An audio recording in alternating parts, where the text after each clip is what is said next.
Halo semuanya, perkenalkan nama saya Rahma Fira Astuti, NIM 55 2018 016, Prodi D3 Sistem Informasi Akuntansi, Universitas Kristen Satya Wacana.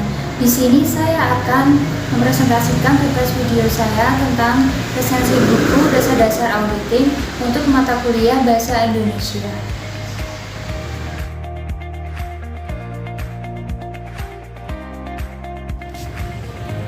Yang pertama, saya akan membahas pendahuluan tentang identitas buku. Judul buku, Dasar-Dasar Pengauditan. Penulisnya yang pertama, Susi Novianti, Sarjana Ekonomi Akuntansi, lahir di Semarang, 14 November 1961, mengajar di Fakultas Ekonomi Universitas Kristen Satya Wacana Salatiga sejak tahun 1986 sampai sekarang. Selain sebagai pengajar, juga sebagai partner pada kantor akuntan publik Bayu Diwatu dan Rekan sejak tahun 1992 sampai sekarang. Buku yang pernah ditulis antara lain Akuntansi 2. Pernah menjabat sebagai sekretaris dan ketua jurusan akuntansi di Fakultas Ekonomi Universitas Kristen Satya Wacana. Yang kedua, Intias Utami, Sarjana Ekonomi Akuntansi, lahir di Yogyakarta 24 Juni 1974. Lulus dari Fakultas Ekonomi jurusan Akuntansi Universitas Gadjah Mada, Yogyakarta tahun 2001. Kemudian bergabung sebagai staf pengajar pada program studi akuntansi Fakultas Ekonomi Universitas Kristen Satya Wacana Salatiga. Buku yang pernah ditulis antara lain Desain Proposal Penelitian Studi Akuntansi dan Keuangan. Selain mengajar mata kuliah rumpun auditing, juga terlibat dalam berbagai aktivitas penelitian. ISBN buku ini 979932595. Cetakan yang pertama, tahun terbit 2004, tebal buku 163 halaman, jumlah bab 5 bab, penerbit Fakultas Ekonomi Universitas Kristen Satya Wacana, harga buku Rp75.000.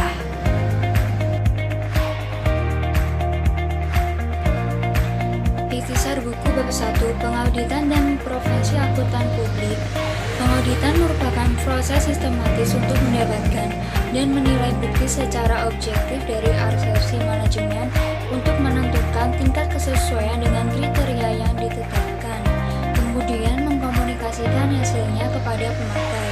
Kriteria yang digunakan dalam auditing adalah PABU, yang merupakan terjemahan sintaks dari GAAP, yaitu sekumpulan konsep, prosedur, standar, metode, konvensi, kebiasaan, dan praktik-praktik yang diperoleh dan dianggap berlaku umum di Indonesia, yang digunakan sebagai pedoman menyusun laporan keuangan dan sebagai kriteria dalam suatu pemeriksaan laporan keuangan. Bab 2, Kode Etik Akuntan Publik. Etika profesi merupakan prinsip moral atau nilai yang dikeluarkan oleh organisasi profesi untuk mengatur perilaku anggotanya dalam menjalankan praktik profesinya bagi masyarakat. Etika profesi bagi akuntan di Indonesia dinamakan Kode Etik Ikatan Akuntan Indonesia yang dikeluarkan oleh Ikatan Akuntan Indonesia. Bab 3, Laporan Auditor Independen. Laporan merupakan laporan yang berisi pendapat dari auditor independen mengenai kewajaran dalam semua hal yang material, dari posisi keuangan, hasil usaha, dan arus kas, yang sesuai dengan prinsip akuntansi yang berlaku umum. Penyusunan laporan auditor harus sesuai dengan 4 standar pelaporan auditor, yaitu yang pertama, kepatuhan terhadap prinsip akuntansi, 2. Konsistensi penerapan prinsip akuntansi, 3. Pengungkapan memadai dalam laporan keuangan, 4.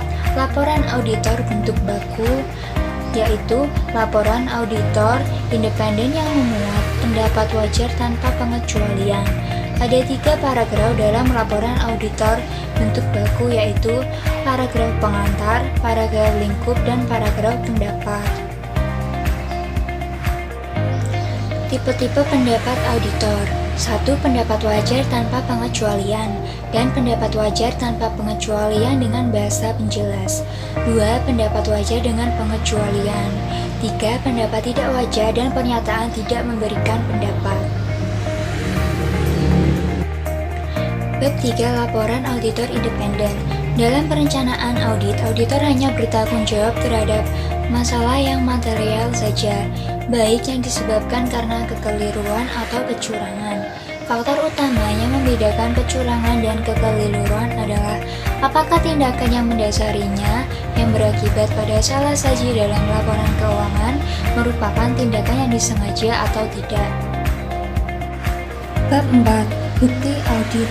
Sesuai dengan standar pekerjaan lapangan ketiga dari standar auditing yang menyatakan bahwa bukti audit kompeten yang cukup harus diperoleh melalui inspeksi, pengamatan, permintaan, keterangan, dan konfirmasi sebagai dasar memadai untuk menyatakan pendapat atas laporan keuangan auditan.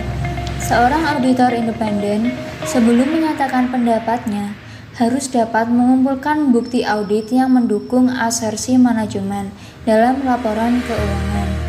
Agar laporan keuangan dinilai wajar, asersi manajemen dalam laporan keuangan harus sesuai dengan prinsip akuntansi yang berlaku umum.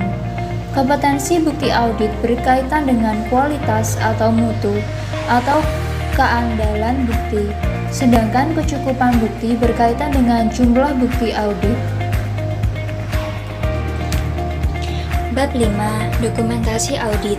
Dokumentasi audit pemeriksaan yang digunakan oleh auditor untuk menjunjung pernyataan pendapatnya dan membuktikan kepatuhan tugasnya terhadap standar auditing yang ditetapkan Ikatan Akuntan Indonesia. Kertas kerja adalah catatan yang diselenggarakan oleh auditor, berisi tentang prosedur audit yang ditempuhnya, pengujian yang dilakukannya, informasi yang diperolehnya, dan simpulan yang dibuatnya, sehubungan dengan audit yang dilakukannya. Bab 5. Dokumentasi audit.